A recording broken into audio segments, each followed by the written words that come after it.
¿Aló? Ya, ahora creo que recién me escucha. Les decía que hoy día teníamos planificado ver la sesión del el gobierno de Ricardo Lagos y de Bachelet 1, pero es probable que no alcancemos a ver a Bachelet 1 por lo que implica el tiempo necesario para analizar el periodo del presidente Lagos, por la importancia que tiene su gobierno para la política exterior. Y si no alcanzamos a ver la parte de Bachelet, entonces les puedo grabar un video de esa sesión o simplemente lo van a ver con el profesor Felipe en la próxima sesión.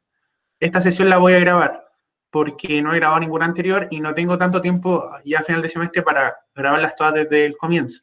Si al final de la sesión alguno de ustedes no quiere que suba a la clase, no la subo, ya ahí se elimina y la grabo igual desde cero. Bueno, así igual tienen esa opción. Veamos entonces la sesión de hoy día. Les voy a compartir la pantalla.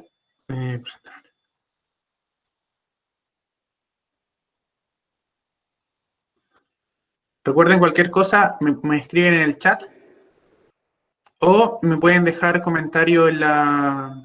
Me pueden dejar comentario me pueden hablar o dejar comentario, eso. Veamos entonces.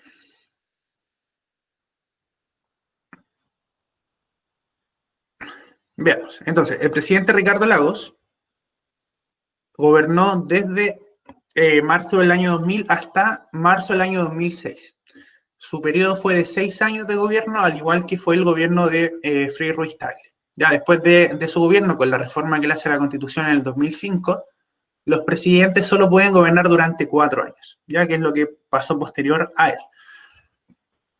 Él es una figura muy importante dentro de la izquierda chilena. Ya es uno de los opositores al régimen militar. Él también en algún momento tuvo que recluirse en Argentina durante el golpe militar. Y su hijo, que Ricardo Lagos Weber, también ha sido una figura importante en el ámbito de las relaciones exteriores porque tuvo cargos relacionados con eso. Bueno, entonces, dentro del contexto, para ponernos en contexto qué estaba pasando en el mundo en esos años, uno de los efectos inmediatos fue los efectos de la crisis asiática, que había ocurrido ya con el presidente anterior, y las repercusiones que esto estaba teniendo en Argentina. ¿Ya? Recuerden, recién en el año 2001 es que está el famoso corralito en Argentina y cierta relación económica en Argentina se empiezan a deteriorar.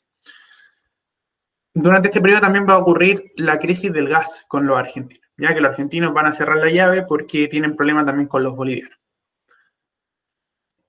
Además hay un terremoto, que es el terremoto de Perú, que en junio del año 2001, y la relevancia de este terremoto, más que un terremoto en sí mismo, es que Chile empieza a posicionar su poder blando. Con Perú hayan tenido siempre muchos problemas de limítrofe, pero hace tiempo que no había ningún problema con ello, entonces ahora estábamos avanzando en profundizar otro tipo de relaciones. Y con este terremoto Chile envía ayuda, ¿ya? Ayuda económica, personas a Perú. ¿Ya? Esto fue en el sur de Perú, que es la parte de Arequipa, que está muy cercana a Arica. Y con esto Chile entonces se empieza a posicionar en cierta forma como el poder blando, que no es un enemigo, sino que también puede cooperar. En el año 2001 hubo un hito que cambió la historia de la humanidad, que es el atentado a las Torres Gemelas en Nueva York. ¿Qué de relevancia va a tener este fenómeno en particular? Después del atentado, el nivel de seguridad en Estados Unidos aumentó enormemente. Eso también implicó cierto problema para las exportaciones chilenas. Ahora los exportadores chilenos tenían que pasar por un control en Chile antes de llegar allá, para evitar que también hubiera cualquier problema de terrorismo hacia Estados Unidos. Además, Estados Unidos empezó a idear en la ONU, bajo el Consejo de Seguridad de la ONU, atentar o invadir Irak, ¿ya? Porque los terroristas, según la investigación que hicieron ellos mismos, los terroristas estaban financiados por Irak. Ya Estados Unidos con Irak había tenido dos problemas previos, o en realidad uno en particular donde participó Estados Unidos, que es la guerra del Golfo Pérsico, o también se llama la Primera Guerra del Golfo, que ocurre en el año 90-91, cuando Irak invade Kuwait. Entonces Estados Unidos ya había tenido un problema con Saddam Hussein. En el año 2002 hay un golpe de Estado en Venezuela, donde estaba como presidente Hugo Chávez. Y Chile fue el primer país de Latinoamérica en reconocer al gobierno que había derrocado a Hugo Chávez. Ahora, el derrocamiento de Hugo Chávez duró 4 días, ya no es decir nada. Pero claramente las relaciones con Hugo Chávez van a verse dañadas. ¿Por qué razón? Porque Chile lo primero que hace es reconocer al nuevo gobierno. Esto va a generar que después Venezuela se ponga del lado de Bolivia cuando Bolivia empiece a aumentar la presión internacional para obtener una salida al mar. Ya no es por la vía legal. ¿Ya? Recuerden que la parte de la vía legal ya se había visto, la parte diplomática bilateral también, durante todo el gobierno anterior no había pasado nada. Entonces ahora lo que termina haciendo Venezuela es buscando presión internacional para que Chile accediera a una salida. ¿Ya? Y uno de sus primeros aliados es Hugo Chávez. ¿A razón de qué? Entre otras razones, porque Chile apoyó al nuevo gobierno en el golpe de Estado en vez de apoyar a Venezuela. Tenemos la invasión a Irak ya en el año 2003, donde Estados Unidos solicita el apoyo de Chile y Chile le dice que no. ¿Ya? Entre otros países, por ejemplo, México. También le dicen a Estados Unidos que ellos no están de acuerdo con la invasión a Irak y no lo apoyan. Entonces Chile, siendo un país muy pequeño, se pone en contra de Estados Unidos. Situación que no pudo hacer, por ejemplo, en la Segunda Guerra Mundial, cuando le declara la guerra a Japón, porque Estados Unidos lo presionó. En este momento, eso no ocurre. En el 2004 está el terremoto de Haití. Hasta el día de hoy sigue habiendo, digamos, cierta consecuencia para Chile ese terremoto. Chile participa en una misión de la ONU que se llama la MINUSTAH, que es la misión humanitaria para Haití, desde el año 2004 y estuvo durante 13 años en el país, hasta el año 2017, donde se hace el retiro de las tropas finales que quedaban. Eso generó, entre otras cosas, que tuviéramos un enlace con Haití y todo lo que significa la inmigración haitiana a Chile hasta la actualidad. Pero eso es porque empezamos a tener una cercanía con Haití a través de la MINUSTAH. ¿Ya? Y en el año 2005 se nombra a José Miguel Insulza como secretario general de la OEA, porque Chile apoyó su candidatura, claramente que el lobby con otras naciones, y se colocó a un chileno que ya había sido ministro de Relaciones Exteriores, ministro del Interior en Chile, y se le coloca en ese puesto, en el que duró durante 10 años. ¿Ya? Entonces, ahora actualmente Insulza es senador en el norte de Chile. A nivel de gobierno, temas que tengan que ver con ámbitos internacionales, tenemos la reforma a la Constitución en el año 2005 y tenemos el avance en todo lo que es infraestructura en Chile, pero mediante concesiones y mediante privatizaciones. ¿Ya? Parte de la discusión hasta hoy día que tenemos con lo del estallido social de octubre. ¿Ya? ¿Qué rol jugó en ese momento Ricardo Lagos? Con eso permitió mucha inversión extranjera, mucha inversión extranjera. A nivel de economía, vamos a tener que Chile lo que termina haciendo durante el gobierno de Ricardo Lagos es muy importante, marca un antes y un después. En el gobierno de Ricardo Lagos se termina de consolidar la estrategia que tenía Chile de regionalismo abierto, de esta apertura comercial hacia el resto del mundo. Anteriormente, principalmente lo que el gobierno de Elwin y de Frei Ruiz-Tagle, son principalmente acuerdos bilaterales, ¿ya? Uno a uno. O acuerdos que son de muy baja índole, principalmente pequeños acuerdos comerciales, pero de tipo aduanero. Pero sin embargo, durante el gobierno de Ricardo Lagos, se van a profundizar acuerdos que ya venían desde antes y se firman nuevos acuerdos y se dejan suscritos algunos acuerdos que entran en vigencia después de su gobierno. Recuerden que dentro de cualquier negociación o de acuerdo comercial hay tres etapas. El inicio de las negociaciones, se firma, que se llama la suscripción del acuerdo, y después está la entrada en vigencia, porque el acuerdo se suscribe, en el caso chileno, pasa por el Congreso, que tiene que aprobar ese acuerdo, y después entra en vigencia. ¿Ya?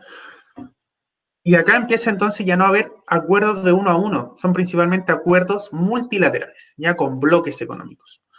El primero de estos acuerdos es el Tratado de Libre Comercio que hay con Centroamérica, compuesto por 5 países: Guatemala, Honduras, El Salvador, Costa Rica y Guatemala, creo. 5.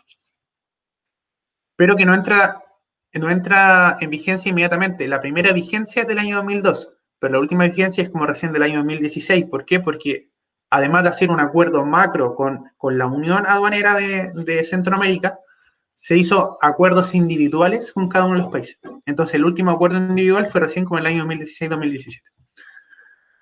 Además se hace el TLC con la Unión Europea. Ya con el gobierno de Frey se había hecho un acuerdo de acercamiento con la Unión Europea. Pero recién en este gobierno es que se hace el Tratado de Libre Comercio con la Unión Europea, que implica 27, 28 países aproximadamente. En ese entonces había menos países de los que son ahora. ¿Ya? Entonces, por lo tanto, ahora nuestro acuerdo en realidad es mucho más profundo porque hay más países que pertenecen a la Unión Europea. Se suscribió en el 2003, pero entra en vigencia recién en el 2004. Claro, en el 2002 y entra en vigencia el 2003. Con Estados Unidos, nosotros ya habíamos tenido una rencilla. Recuerden lo que pasó con la invasión a Irak. Entonces, estuvo entredicho si este acuerdo se iba a firmar o no, porque Estados Unidos presionó a Chile y parte de las cosas que en realidad uno a ciencia cierta no lo puede saber, pero es que parte de eso es que estuvo en presión si se firmaba o no este acuerdo, si es que Chile apoyaba o no a Estados Unidos. Finalmente el acuerdo se firmó igual. Tenemos también un tratado de libre comercio con Corea del Sur. Tenemos un tratado de libre comercio con el EFTA. EFTA son 4 países de Europa, pero que no son de la Unión Europea, pero sí son parte del espacio Schengen, que es por donde uno puede circular libremente. Tenemos un tratado de libre comercio con China, que se suscribe el 2005, pero entra en vigencia recién el gobierno siguiente. Tenemos el tratado del P4, que es la base del TPP-11, que es el que se discute actualmente. Y tenemos un acuerdo de alcance parcial con la India, ya que se suscribe, fíjense, el 8 de marzo, es decir, 3 días antes que termine su gobierno, pero entra en vigencia el siguiente gobierno.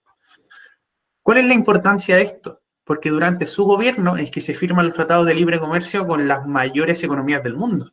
Hasta ahora ya hemos tenido pequeños acuerdos a nivel latinoamericano, porque Chile, parte de su estrategia de reinserción internacional, era volver a vincularse primero con sus vecinos. Pero esto da un salto. Nos empezamos a vincular con Europa, nos empezamos a vincular con Asia-Pacífico. ¿Ya? Lo más importante, Estados Unidos, que es 1/4 de la economía mundial, la Unión Europea,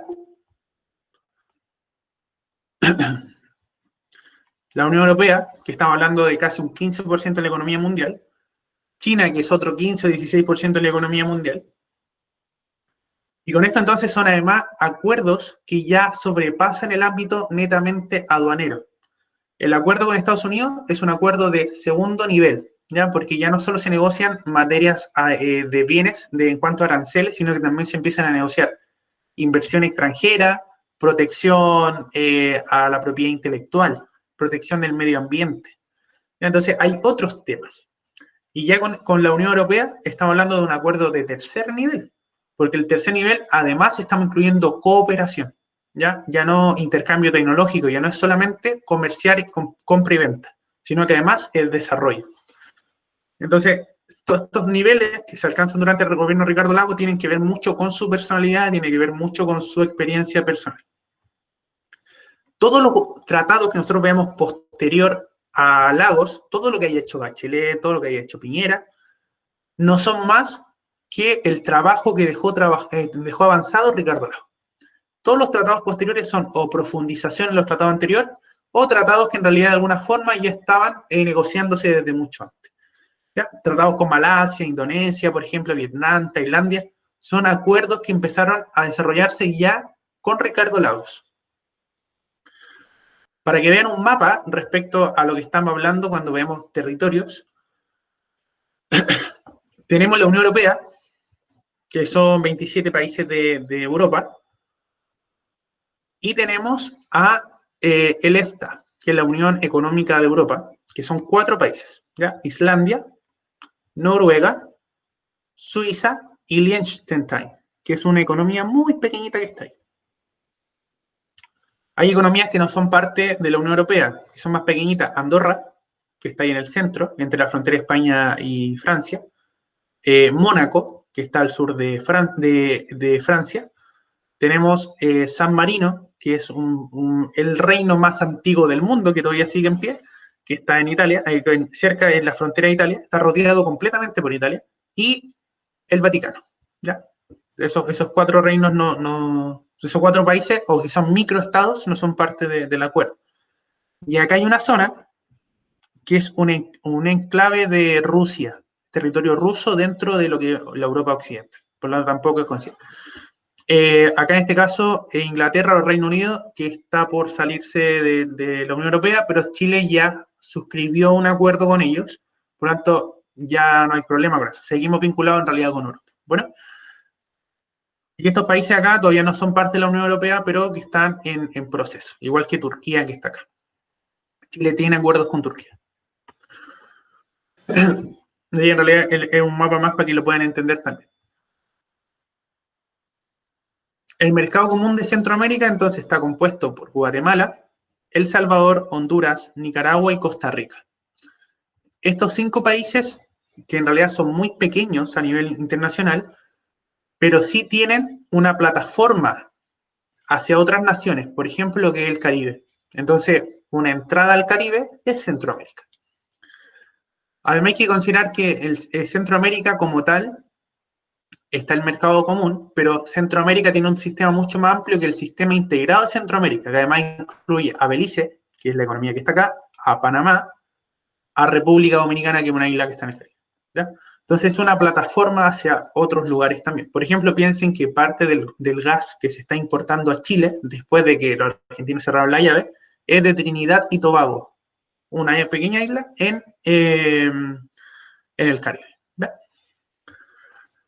Y el P4, que es la base del actual TPP-11 que está en discusión, es un acuerdo que se hace entre Chile y otras 3 economías del Pacífico.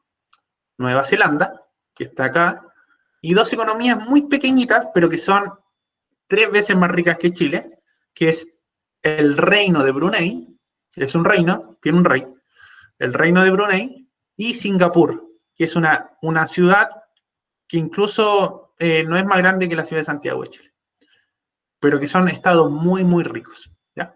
Y que están rodeados por Malasia. Entonces, el siguiente acuerdo que hace Chile después, acuerdo con Malasia, acuerdo con Indonesia, acuerdo con Tailandia, Vietnam y Filipinas, ¿ya? Entonces, finalmente, obtenemos igual todo lo que es Asia Pacífico. Por eso es posterior. Vamos a ver cómo se lograron esos acuerdos y la importancia que tiene para el intercambio cultural y económico y desarrollo de Chile. Este es el mapa actual de todos los tratados que tiene Chile alrededor del mundo. Pero si nos damos cuenta que solamente durante el gobierno de Ricardo Lagos se hacen acuerdos con Estados Unidos, Centroamérica, Europa en su conjunto, considerando el EFTA más la Unión Europea, más Nueva Zelanda y el P4 más China. Y aparte se deja suscrito el acuerdo con India. ¿Ya? ¿Se dan cuenta entonces que más de la mitad de los tratados se hace con Ricardo Lagos y además, por importancia económica, estamos hablando de casi 2/3 de los tratados se hacen con Ricardo Lagos? El tratado con Estados Unidos es muy importante en el sentido de que ya en el gobierno de Frey lo que se estaba tratando de hacer es que Estados Unidos nos diera ciertos beneficios arancelarios. Que Estados Unidos nos aceptara era un gran avance porque recuerden que Chile ya con el tema de la violación de los derechos humanos, la libertad, esto es lo que implicaba y aparte el comunismo, Estados Unidos nos tenía bloqueado. Entonces que Estados Unidos después firme un tratado de libre comercio con Chile significa que ya Chile efectivamente consolidó su estrategia de apertura comercial, ¿ya? Y eso también da pie a que el resto del mundo también nos abra sus puertas. Entonces, esto empieza a perseguirse ¿de cuándo? Desde Elwin, 1990, pero es recién en la APEC. Les voy a explicar después lo que es la APEC. Hay una cumbre internacional que es la APEC en el año 2000, en que Ricardo Lagos con el presidente Bill Clinton empiezan a acercar las posiciones respecto a hacer una negociación, ¿ya? Y eso finalmente se logra y en el año 2002 ya se termina de finalizar las negociaciones. Le voy a dar mucha importancia ahora a las salidas del presidente del país. Para esto tienen que tener 3 elementos jurídicos que son importantes. La Constitución de Chile, la más moderna, que es la del año 80 con la reforma del 2005, indica que el presidente de Chile no puede salir del país por más de 30 días sin permiso del Senado, ¿ya? Pero si sale por menos de 30 días, no tiene que pedir permiso, pero sí tiene que avisar. Pero en su ausencia del país, tiene que nombrar a un vicepresidente, que no necesariamente es el ministro del Interior. El ministro del Interior puede llegar a ser vicepresidente, pero el presidente puede nombrar a cualquier otro como vicepresidente, ¿ya? Y además, cuando vuelva tiene que hacer otro decreto que es que asume el manto, porque él podría volver al país y no asumir el manto. Pues también podría ocurrir eso. Entonces ahí tenemos elementos jurídicos que son distintos a lo que planteaba la Constitución de 1925. En ese entonces, el presidente simplemente para salir del país, independientemente del tiempo, tenía que pedirle permiso al Senado. Vamos a ver un proceso que no sé si lo vieron con el profesor Felipe, que es cuando el presidente Frei Montalva iba a viajar a los Estados Unidos y el Senado no le dio permiso. Entonces no pudo ir a Estados Unidos. ¿Ya? Entonces, el Senado también tiene un peso importante en las relaciones internacionales porque por conflicto, incluso de interés propio, podrían no permitir que el presidente salga del país. ¿Ya? Actualmente eso no es así, es solo por más de 30 días. Entonces, ahí hay un proceso. De hecho, les quiero mostrar, déjenme ver si lo tengo acá. Acá está. ¿Ven la pantalla con normalidad, cierto? ¿Sí? ¿No? ¿Aló? ¿Ven mi pantalla con normalidad? Ya, ok. Este documento es del año 2000 y este es el decreto que se publica posteriormente en el Diario Oficial. Entonces dice que lo dispuesto en el artículo 29 y 32 de la Constitución de Chile, y teniendo presente que se va a ausentar del país, y dice de cuándo a cuándo se va a ausentar y el motivo. Este motivo era para asistir a una reunión del Mercosur. ¿Ya? ¿Y dónde? En Argentina. Y en ausencia de él es que va a dejar el mando de la nación a su vicepresidente, José Miguel Insulza, que en ese momento era ministro del Interior. ¿Ya? El 29, el que dice que el presidente, ¿cómo se llama?, tiene el mando de la nación, y el 32 es que dice que de él depende, ¿cómo se llama?, nombrar al vicepresidente. El artículo 25 es el que dice que no puede salir por más de 30 días. ¿Ya? Después de ese documento, tenemos el documento siguiente, que es donde se asume el cargo, que es otro decreto. Entonces acá dice que José Miguel Insulza dice: con esta fecha asumo el mando supremo de la nación con el título de vicepresidente. Y tenemos el último caso, que es cuando él regresa. Entonces él al regresar dice: con ocasión de mi regreso al país, a contar de esta fecha, reasumo el mando del Estado. ¿Ya? Y fue el 30 de junio, que fue la fecha que efectivamente él dijo que iba a salir y es la fecha que efectivamente él regresó. Porque podría ocurrir de que el presidente salga del país y no regrese la fecha en que él indicó que iba a volver. Bueno, ahí les muestro la parte jurídica de cómo funciona cuando el presidente sale del país. Y esa parte es relevante porque imagínense que el presidente sale del país y fallece. Que ya no ha ocurrido. Ya ha ocurrido que el presidente sale del país y fallece. Por ejemplo, el presidente Pedro Montt. El presidente Pedro Montt fallece en el extranjero, no fallece acá. Entonces, ¿qué sucede para el mando de la nación? ¿Ya? Y eso podría llegar a... Imagínense que la situación interna del país fuera de inestable. El presidente además fallece en el extranjero, entonces la inestabilidad política dentro de Chile podríamos llevar a un proceso incluso de anarquía. ¿Ya? Eso puede ocurrir y por eso es importante la sucesión. Entonces él le dice: tú vas a ser el encargado del gobierno. Y dependiendo de eso, también de la duración, es que si el vicepresidente tiene que llamar a elecciones nuevas o simplemente puede terminar el gobierno que tenía el presidente original. Volvamos. Entonces, cuando el presidente asume, lo primero que hace es visitar a Argentina. ¿Por qué Argentina? Primero, normalmente cuando los presidentes asumen van a visitar el país fronterizo porque con eso le están dando una señal de mantener buenas relaciones. Eso es importante. Imagínense que su primera gira hubiese sido, no sé, a Estados Unidos. Entonces Argentina, Perú y Bolivia se hubiesen sentido menospreciados porque, oye, somos tus países vecinos y no nos visitas. Ya, el primer país fue Argentina. ¿Por qué fue Argentina? Entre otras razones, porque el presidente había estado en Argentina en su periodo en que salió de Chile durante el golpe militar. ¿Ya? Después de eso, asiste a la primera vez que asiste a una conferencia internacional que es para líderes de países progresistas. En otras palabras, de países de izquierda. ¿Ya? Esto se hace hasta el día de hoy, ya lleva 20 años, en realidad 21 años funcionando esta conferencia internacional que es para líderes de izquierda, está financiada entre otros por Bill Gates. Y entonces Chile participó de estas conferencias, en realidad Michelle Bachelet también fue como presidente. Ya, pero es importante porque con esta conferencia va a unir pensamientos con otras naciones del mundo que también son progresistas. Por lo tanto, ya no es como que Chile está aislado. Además, en junio también del año, hay una cumbre, que es la cumbre de Río. Chile se había unido a la cumbre de Río en el año 90, ya cuando volvemos a la democracia. En el año 93 se realizó una de las cumbres de Río en Chile, bajo el presidente Elwin. Por lo tanto, yo les mencionaba en la clase anterior que con eso se consolidaba que Chile se estaba integrando al resto de Latinoamérica. Pero en esa conferencia él no pudo asistir porque en Chile habían temporales. Entonces, la importancia de lo que estaba pasando entre el país no le permitió interactuar con el resto del mundo. Y aquí nuevamente les hablaba de una de las preguntas que también se le hizo en el control, ¿cuál es la relación entre la política interna y la política externa? Entonces acá vemos que por temas internos no se puede estar haciendo política externa o se ve congelada. Chile empieza a asistir a los consejos del Mercosur. El Mercosur hasta ese momento estaba formado por Paraguay, Uruguay, Argentina y Brasil, 4 países. Actualmente se le agrega Bolivia y se le agrega Venezuela. Venezuela está suspendida por la cláusula democrática, ¿ya? Pero es del Mercosur, pero está suspendida. Chile forma parte del Mercosur desde los años 90, pero no como un miembro activo, sino como un Estado asociado. Por lo tanto, no tiene que respetar las reglas internas de aranceles, simplemente es una especie de tratado de libre comercio entre el bloque y Chile. Pero además, Chile también ha firmado tratados y de forma individual con Brasil, Argentina, Uruguay. Bueno, que principalmente se hacen durante el gobierno de Piñera, donde estos países pasan de ser países de izquierda a países de derecha.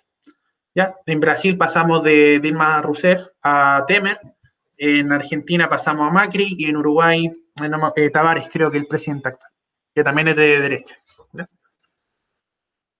De ahí vamos pasando visita a Brasil, varias partes.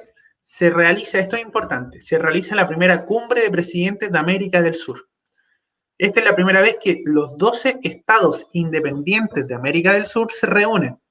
En América del Sur está compuesta por 13 territorios, pero hay un territorio que es la Guyana Francesa, que en realidad no es un país independiente, sino que es un territorio que está fuera de la Unión Europea, pero que es un territorio francés. ¿Ya? Por lo tanto, si usted quiere ir a Francia, no tiene que ir a Francia ya, ir a la Guyana Francesa es ir a Francia. Esa es como la diferencia, ¿ya? Entonces, la primera vez, ¿y por qué? Porque en ese año se celebraron los 500 años desde que, digamos, se descubrió, porque en realidad ya estaba poblado Brasil, se descubrió Brasil. Entonces, el presidente de Brasil invitó a sus pares y se hizo la primera cumbre del presidente de América del Sur. Este hecho es importante porque va a detonar en lo que actualmente es la UNASUR, ¿ya? Después se crea un organismo más importante. El presidente participa constantemente en lo que es las Naciones Unidas y ahí en el año 2000 se hace la cumbre del milenio, ya en las Naciones Unidas porque habíamos hecho un cambio de ciclo, entonces todas las naciones del mundo se reúnen. Visita Uruguay, participa en la cumbre iberoamericana. La cumbre iberoamericana, les voy a mostrar después al final, pero las cumbres iberoamericanas son reuniones que hay entre América Latina y el Caribe, más España, Portugal y Andorra, que son países que tienen, digamos, cierta cercanía cultural, ¿ya? Porque tiene que ver con el tiempo de la colonia. Se hacen ciertos acuerdos, por ejemplo, macro, referente a temas, por ejemplo, el trabajo infantil, armas, drogas, pero no es vinculante. Ya digamos que es una especie de foro donde la gente va a conversar y ve si llega a algún acuerdo de algo que pueda implementar, pero no es obligatorio. Visita a Estados Unidos y México en el 2000 y sigue participando en el Mercosur. Las reuniones del Mercosur son 2 veces al año. Y aquí podemos ver la cumbre iberoamericana del año 2000 y aquí está el presidente Lago. ¿Ya? Ahí está el presidente Lago. Ahí está el presidente español, por ejemplo. ¿Ya? En el año 2001 va a la tercera cumbre de las Américas. La cumbre de las Américas es una cumbre que tiene un fin económico, ¿ya? A diferencia de otros foros que son más políticos.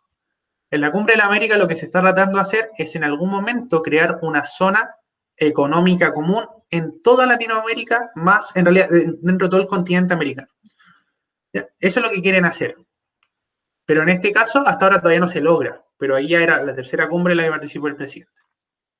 visita Alemania y España. A Europa va a ir muchas veces el presidente Lago, muchas veces.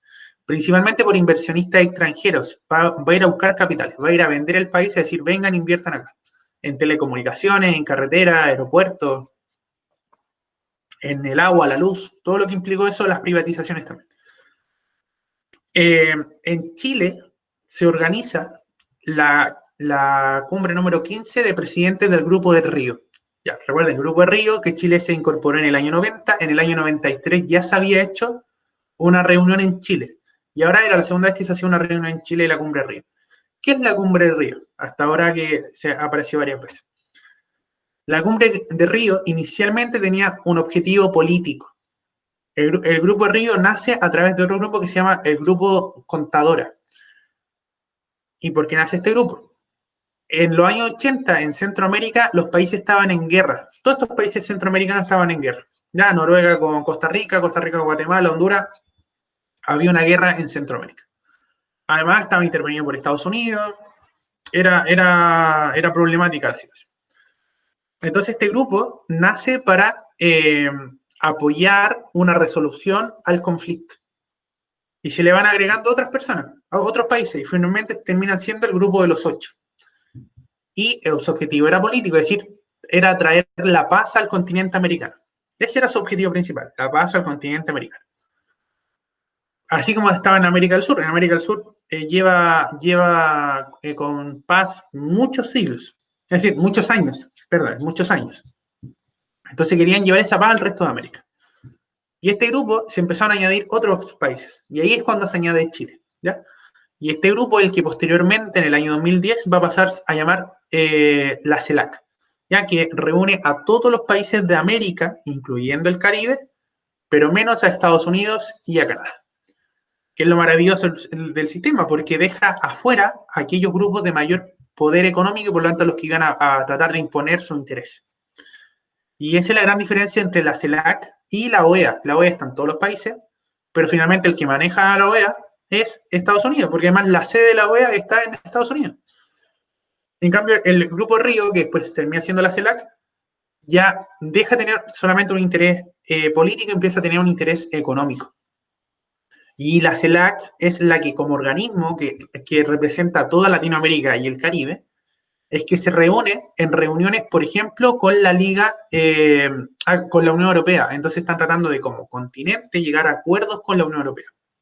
Y entonces, como grupo, decían, cada uno de nosotros pesa muy poco para negociar con otros grandes bloques, pero como continente, si estamos unidos, sí tenemos mayor peso. Y eso es lo que termina siendo el Grupo de Río, que termina fundándose posteriormente en lo que es la CELAC, ¿ya? A diferencia de la cumbre de presidentes de América del Sur, que termina convirtiéndose en UNASUR. Entonces, que es un bloque más de tipo regional. Va a realizar posteriormente nuevamente a Europa, va a Portugal, Inglaterra, Bélgica, Suecia. Participa nuevamente en la cumbre de los líderes de la APEC. Otro organismo, ¿qué es la APEC? La APEC es un foro económico de Asia-Pacífico, es decir, de los países que están en la cuenca del Océano Pacífico. Este foro no es vinculante, pero sí permite cercanía, entonces sí permite que un presidente de un país americano termine conversando en una mesa con un presidente asiático que quizás en otras circunstancias nunca en su vida se vería. Recuerden que el año pasado en Chile se iba a hacer la APEC 2019 y fue suspendida por el estallido social, lo cual obviamente implicó para Chile un desprestigio internacional enorme porque no fue capaz de resguardar la seguridad de los presidentes extranjeros. Entonces acá se hace la famosa APEC. Nuevamente el presidente asiste a las Naciones Unidas, nuevamente se hace otra cumbre iberoamericana de jefes de Estado, y al final de año vuelve a participar en el Mercosur. Ya entonces los organismos se vuelven a repetir. Chile se empieza a relacionar con el Mercosur, con Iberoamérica, con las Naciones Unidas, con la OEA, ya son siempre los mismos grupos, con APEC. ¿Qué otro punto acá? Vuelve a participar en la cumbre de líderes progresistas. Este grupo, recuerden que está financiado por grandes magnates a nivel internacional, pero que tiene ideas de izquierda. La cumbre de Río que se vuelve a realizar. La cumbre presidente de América del Sur, y es la tercera, llega a tener solamente 4 reuniones. Después de eso se convierte en UNASUR. Visita Rusia y Hungría y hace una visita de Estado a Polonia, ¿ya? Entonces, son estados en los cuales normalmente Chile nunca había estado. Entonces empieza a acercarse. Visita la Santa Sede. Y este hecho es importante porque el presidente Lagos, a diferencia de lo que ustedes pueden haber visto cuando fue el presidente Piñera, que llevó no sé cuántos rosarios para que el Papa los bendijera, el presidente Lagos no es católico. El presidente Lagos es agnóstico. ¿Ya? Eso significa que no cree en una fuerza superior, pero no cree en un Dios con rostro, no cree en Cristo, cree en alguien, en un ser, una fuerza que creó el universo. ¿Ya? Es agnóstico. Pero sin embargo, él va a ver al Papa, que en ese entonces el Papa Juan Pablo II. ¿Por qué lo hace? Por agradecimiento al rol que tuvo el Papa en el conflicto que tuvo Chile con Argentina. ¿Ya? Y esa es la relevancia de por qué va a ver al Papa. Porque en otro sentido no tendría mucho sentido porque Ricardo Lagos no era católico, no es católico. Vuelve a haber nuevamente reuniones de la PEC, que se hace una vez al año. La cumbre iberoamericana, hasta el año 2014 la cumbre iberoamericana era todos los años. Después de eso se hizo cada 2 años. ¿Por qué razón? Porque en algún momento alguien falló y dijeron ya veamos lo mejor para el próximo año y así se empezó a hacer cada 2 años.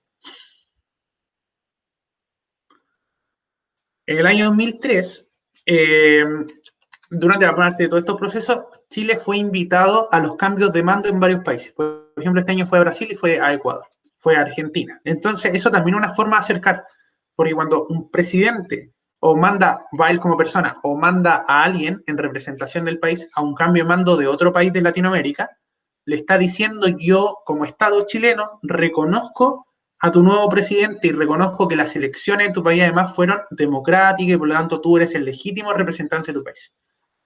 Eso tiene todo un simbolismo. Por esa razón que cuando en Chile hay cambio de mando, no solamente vienen representantes de América Latina, sino que además incluso vienen representantes de Europa. Acuérdense el último cambio de mando que fue el de Piñera en el año 2010, que tembló. Entonces estaba presente, si no me equivoco, el príncipe Felipe de España y fueron los primeros que corrió por el temblor. Sigamos. Entonces, nuevamente Mercosur. A veces van a encontrar nombres distintos porque dice cumbre de jefes del Estado de Mercosur, Bolivia y Chile, y en otros simplemente dice cumbre de Mercosur o reunión de Mercosur. Lo que pasa es que el Mercosur tiene un organismo que se llama el Consejo del Mercado Común, que se reúne 2 veces al año. Además, de forma extraordinaria se podría reunir también.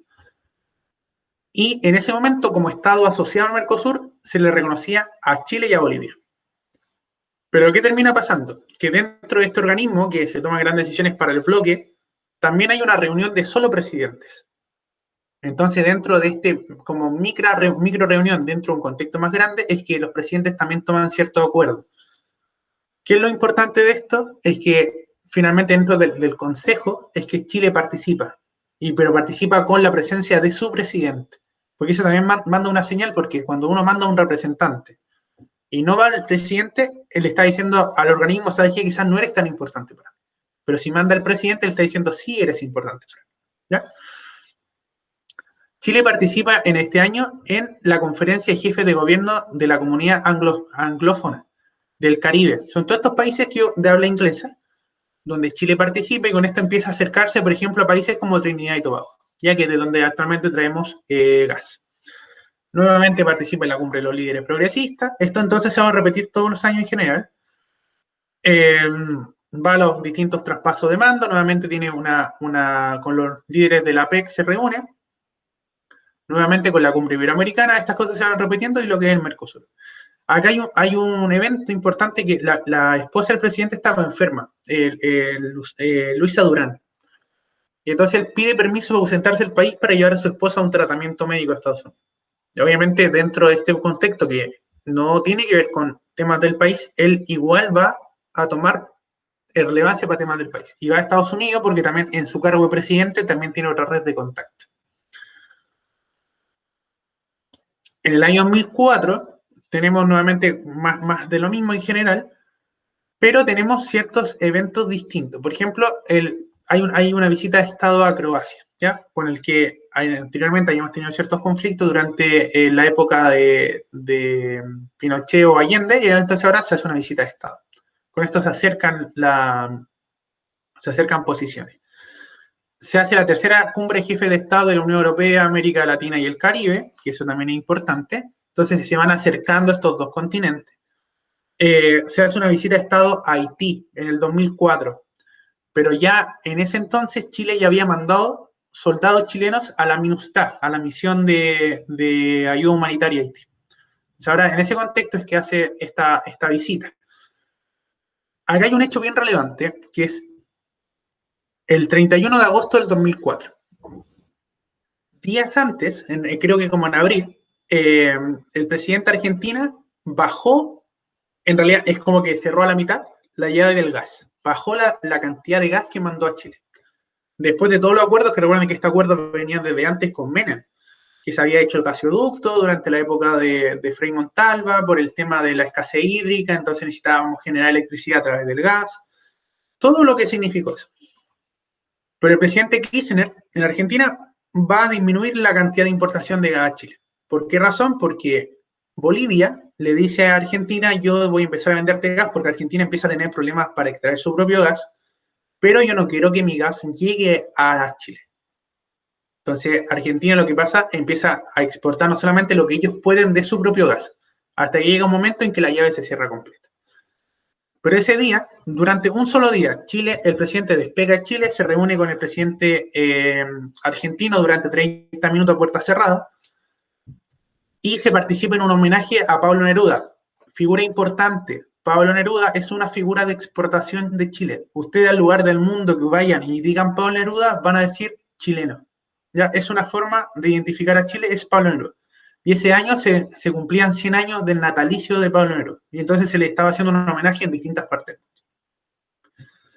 Sigue participando entonces en la ONU, los cambios de mando alrededor del mundo, nuevamente la cumbre de líderes progresistas, participa en visitas oficiales a Rumania y a Turquía, participa nuevamente en la cumbre de Río y en general, y en la tercera cumbre de jefes de Estado de América del Sur, que ya el próximo año va a empezar a llamarse UNASUR. ¿Ya?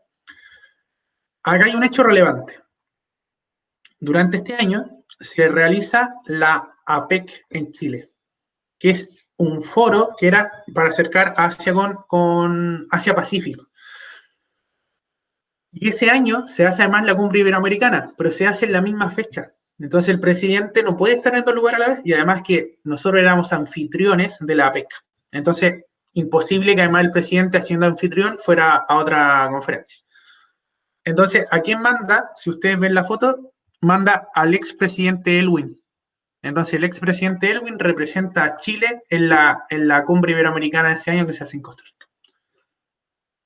¿Cuál fue el problema? Eso generó un conflicto diplomático, porque habían otros países que también son de la PEC, como por ejemplo el presidente mexicano, acá que está Vicente Fox, y el presidente de Perú, en vez de venir a Chile, en el caso mexicano, él fue a la cumbre iberoamericana el día anterior.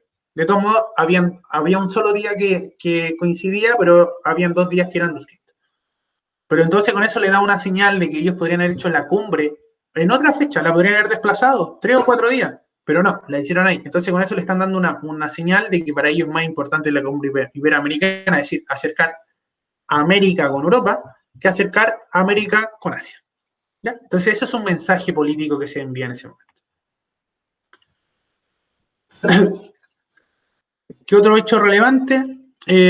Acá hay otro hecho relevante. Chile estaba haciendo una visita oficial a Suecia y Holanda y después de eso el presidente iba a ir a la Universidad de Salamanca en España. Pero dentro de este periodo, que es del 11 al 17 de junio, que él pide permiso para ausentarse del país, ocurre el terremoto de Iquique. ¿Ya? El terremoto de Iquique el 13 de junio de ese año. Entonces el presidente, que estaba todavía en Suecia, todavía no había alcanzado a ir a Holanda tampoco, regresa a Chile. ¿Ya? Entonces deja suspendida su visita a Holanda y su visita a la Universidad de Salamanca. Posteriormente, él va a visitar esos lugares en otra fecha. Pero entonces él, nuevamente, política interna, le da un mensaje a la nación, le dice, para mí es más importante en este momento lo que está pasando dentro de mi país que lo que está pasando afuera. ¿Ya? Entonces él regresa al país. Sigue pasando más de lo mismo, a más asamblea, más cumbre. General, más de todo en realidad. ¿Ya? Ahí vuelve a la Universidad de Salamanca recién en octubre de ese año, por ejemplo. Pero acá hay otro hecho importante. Nuevamente, política exterior de Chile. Recuerden que la política exterior no es solamente personas, no es solo presidente, no es solo estados, porque eso es como más del tipo realismo. Además, también hay vinculaciones de subgrupos. Por ejemplo, cuando yo hablo de Pablo Neruda, ese es un subgrupo. No, Pablo Neruda no es Chile, pero es una persona de Chile que permite que Chile se exporte de alguna forma al exterior. ¿Ya? A esa imagen se la voy a mostrar después. Lo mismo que pasa con otros símbolos, por ejemplo, el vino chileno. En el caso de ese año ocurre la canonización del padre Alberto Hurtado, actualmente San Alberto Hurtado. Entonces, él va, como presidente de Chile, va a la canonización. Tú dices, pero si él ni siquiera es católico, ¿por qué entonces va a la canonización? Porque se da cuenta que la figura del padre también es una imagen de exportación de Chile. ¿Ya? Y finalmente, en el año 2006, su último evento internacional fue el traspaso de mando en Bolivia.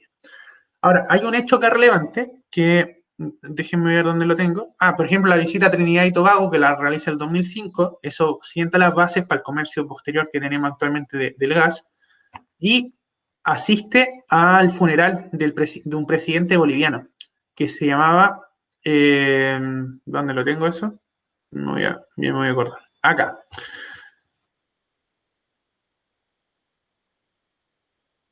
El año 2002 va al funeral del ex. Esto también va a suscitar, digamos, cierta controversia. Hugo Banzer participó en muchas negociaciones previas con Chile para la salida al mar. Entonces, al morir el presidente, él también sale del país a ese funeral porque entendía la figura que representó para Chile ese presidente. No necesariamente cuando un presidente muere en otro país uno va a un expresidente, pero depende de las relaciones que uno quiere plantear. Pero también estamos en este contexto en que empezamos a tener problemas con Bolivia y problemas con Venezuela. ¿Ya?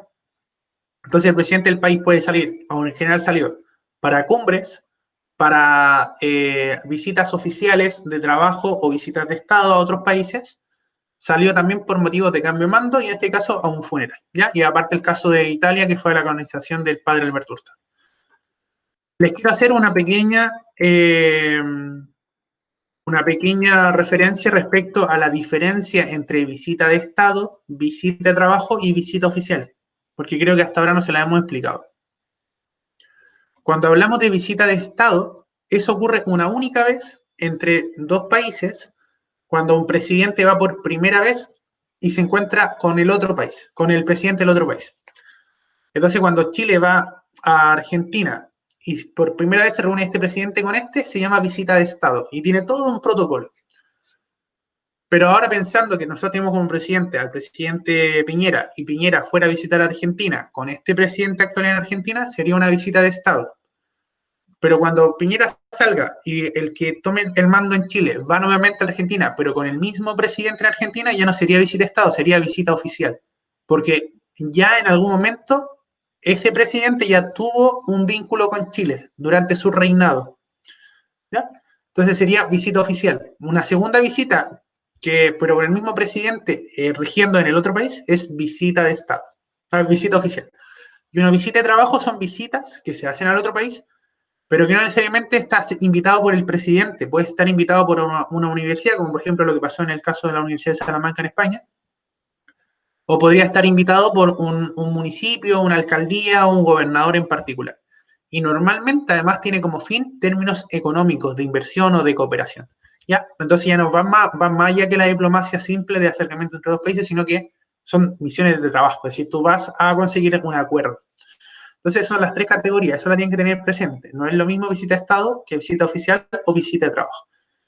Entonces también piensen la cantidad de veces que Chile va a Estados Unidos, pero es porque en Estados Unidos está la OEA y aparte está la Naciones Unidas. Entonces, no cada vez que va a Estados Unidos es una visita de Estado, porque él va a una comisión o una cumbre en particular. ¿Ya? Entonces, para que una visita de Estado sea visita de Estado, tiene que haber una invitación del otro país.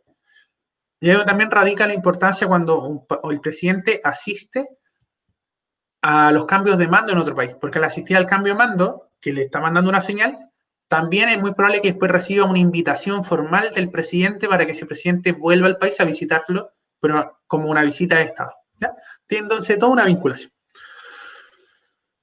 Presidentes que visitaron Chile. ¿Dónde está mi pantalla?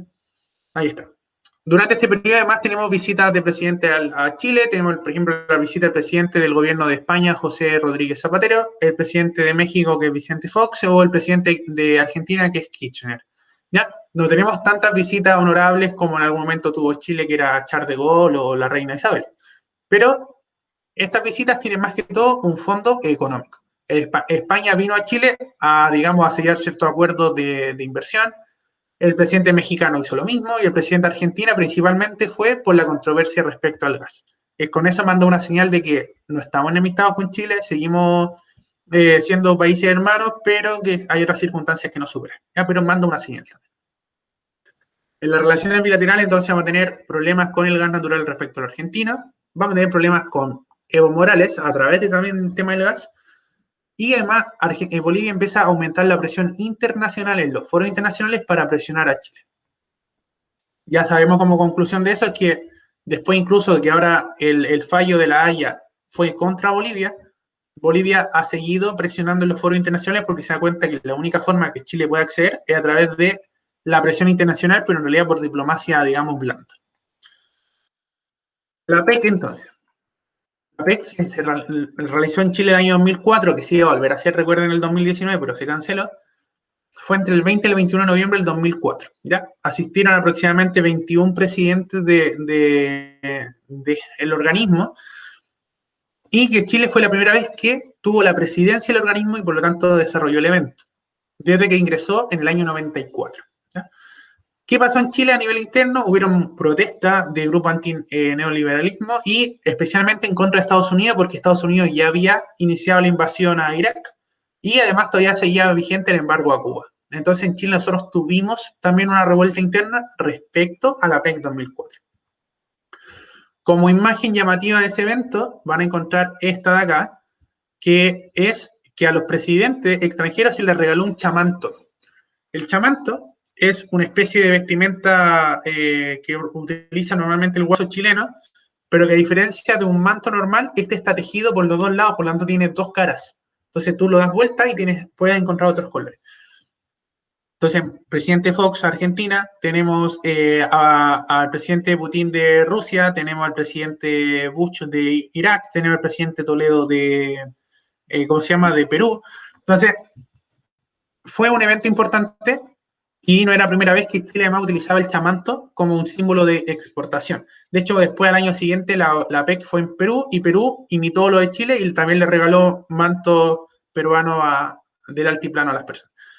El chamanto ya se había utilizado anteriormente, por ejemplo, se le regaló al Papa cuando visitó Chile, por ejemplo, Fidel Castro también. ¿no? Entonces, es un elemento que se utiliza como parte de la imagen internacional, que es parte de la imagen de Chile. Recuerden, la imagen de Chile no es solamente diplomacia, sino que también elementos que identifiquen a la nación. La diferencia entre los grupos que acabamos de analizar, tenemos el grupo de Río, que se conforma inicialmente por 8 países, se une con otro grupo, que el grupo Río solamente era un grupo de índole política, ¿ya? Se une con otro grupo que tiene un índole económico, que es la Cumbre de América Latina y el Caribe, que eran prácticamente los mismos países del grupo Río, pero tenían un fin distinto. Estos se unen y se forma la CELAC.